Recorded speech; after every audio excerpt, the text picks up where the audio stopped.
I'd now like to give you a little class on chemotherapy. For those of you who have been offered chemotherapy and are going to take chemotherapy, there's several things that will really help get you through this more easily. The first thing you'll be told is the importance of watching for fever. Now, the best thing to do is buy yourself a digital thermometer, and the numbers that you're to be very wary of is 38 degrees Celsius or 100.4 Fahrenheit. Now, why is this important? When you have chemotherapy, the drug does not differentiate between fast-growing cells like cancer cells and other cells, like the cells that line our gum to our bum, basically the GI system, and hair follicles. So of course, you will have hair loss, and you can have problems with the mouth sores.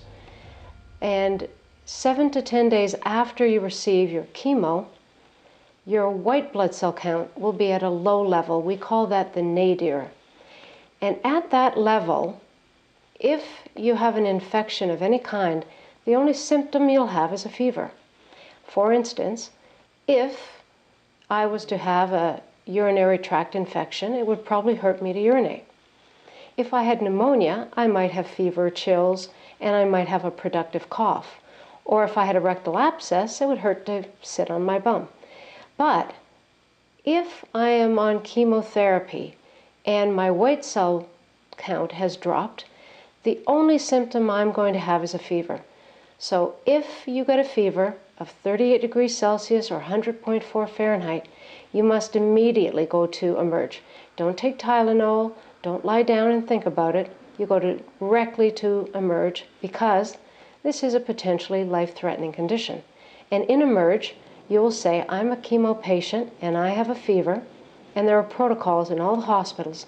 They will admit you, give you broad-spectrum antibiotics intravenously, and then they'll go looking for the infection. So you may be admitted for a day or so.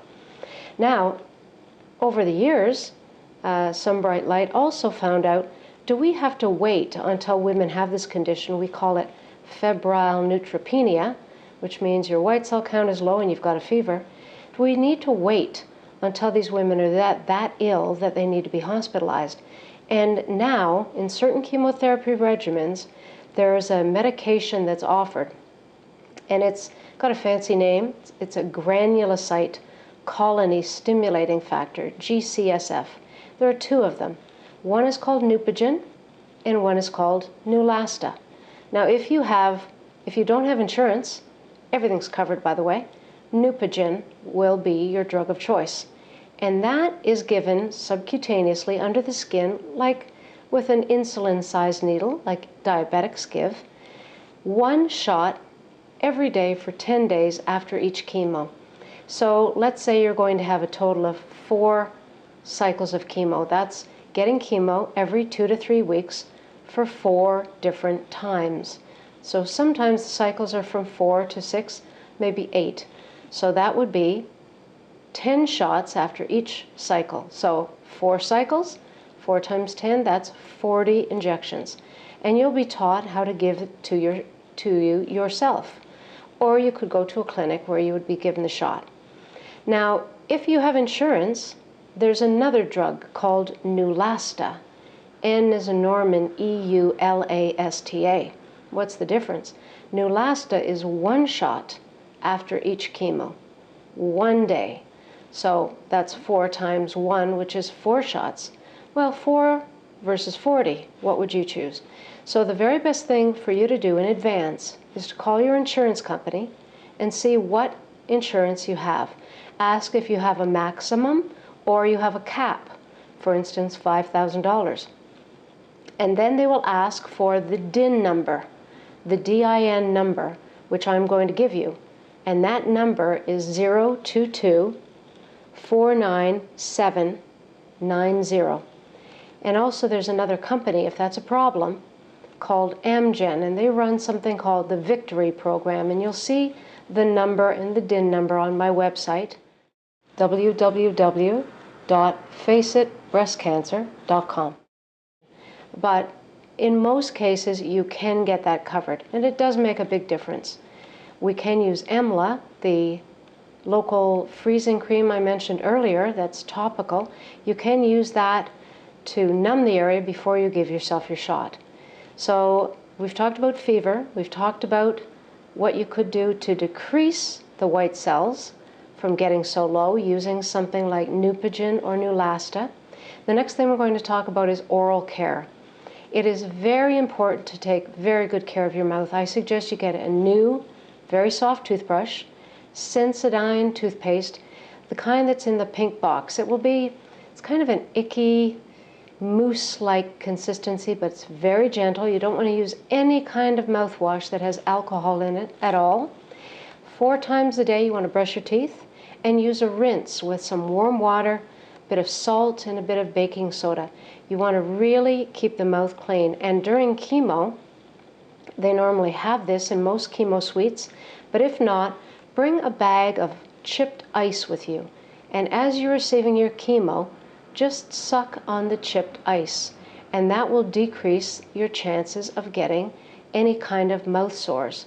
Now, if you get mouth sores, you've got to say something immediately, because they really can take over very quickly within a day, and that will cause your mouth to be very painful, and it will be painful for you to eat or drink.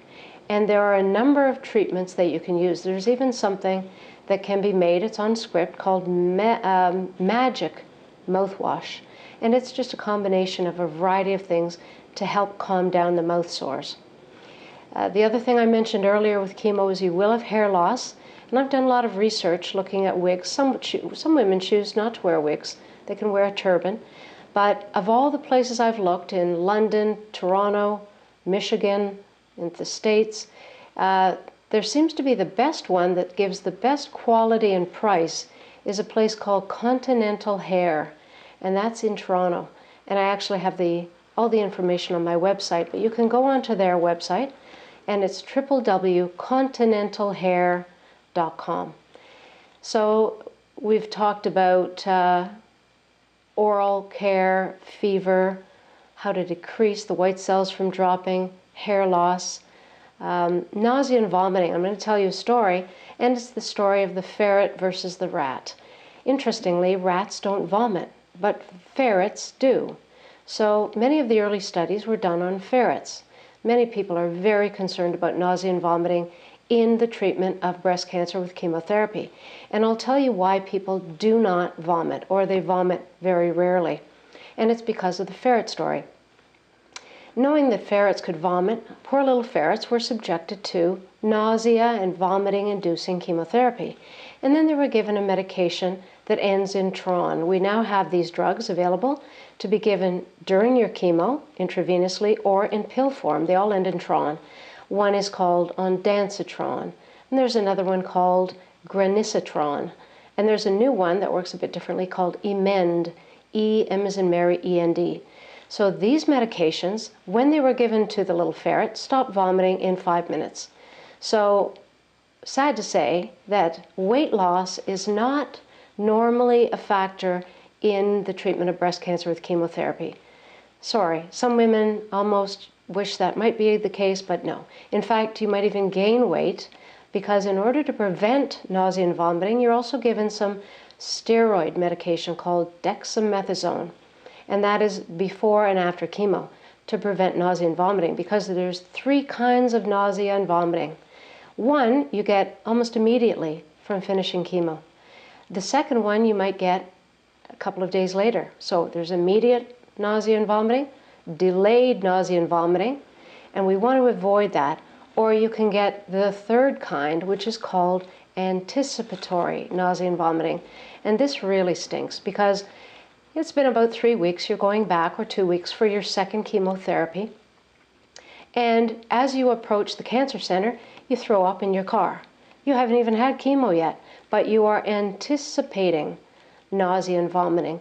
And that's very difficult to treat. It's more of a psychological association. So we do everything we can by preventing nausea and vomiting. So whatever you're offered, if you're offered ondansetron or granisetron or Emend, anything you're offered, please, I suggest you take it, because once you get nausea and vomiting, it's very hard to treat. So that's just the basics that I wanted to give you an overview of chemo class.